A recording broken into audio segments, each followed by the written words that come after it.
Okay na yun. So 1 tablespoon guys, no? Ito ano lang to. Wala man to sa 1 tablespoon. So,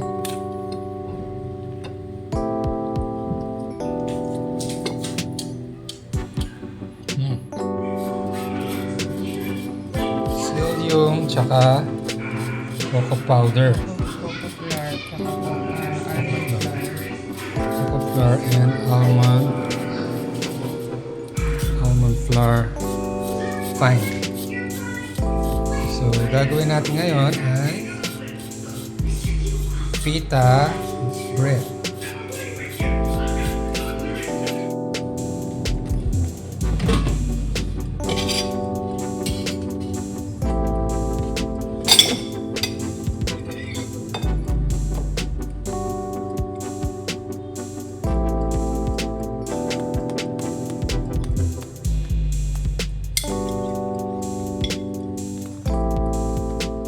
Ito guys yung gagamitin natin ngayon.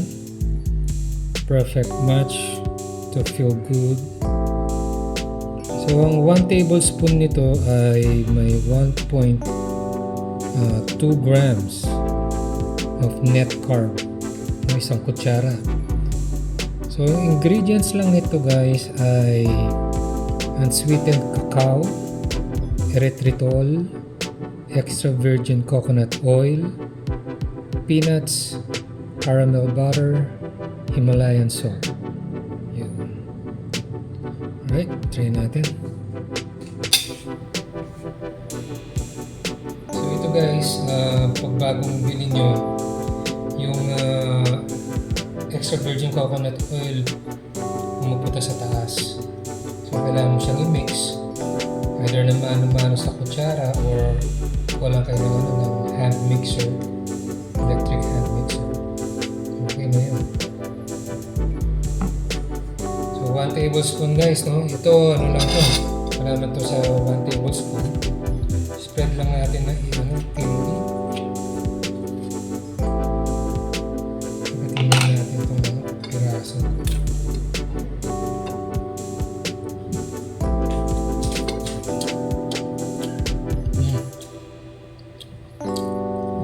Lasang-lasa siya guys, yung yung coconut flour. Ewan ko lang kung may nilagay na almond.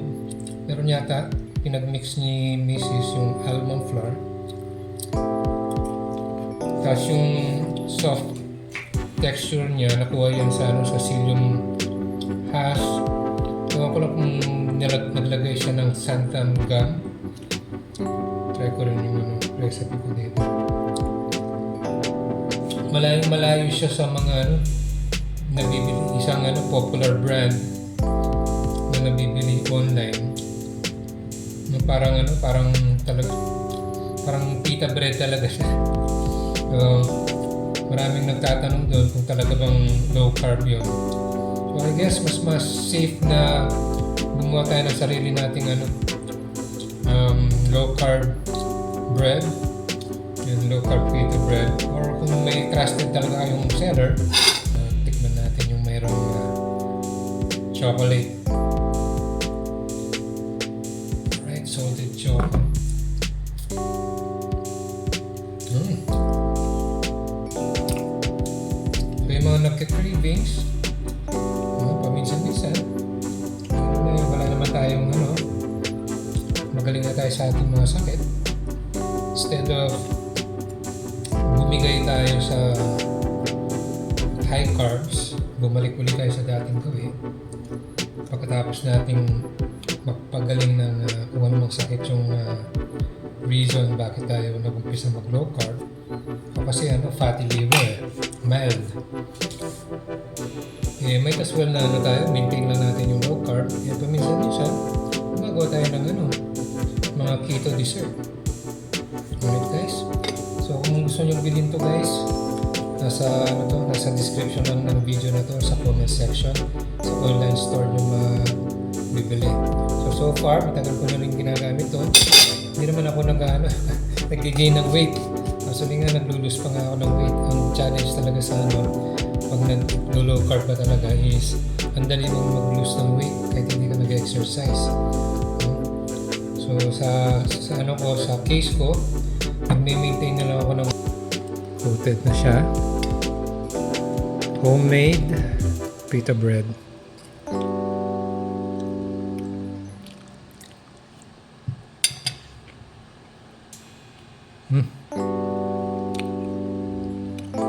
Malambot siya, tapos may pagka-crunchy siya. I think yung sa side niya. Tapos yung chocolate caramel, masarap siya yung combination niya. Chocolate caramel with peanut, and may pagka-salty siya. So yung craving natin dito, okay na.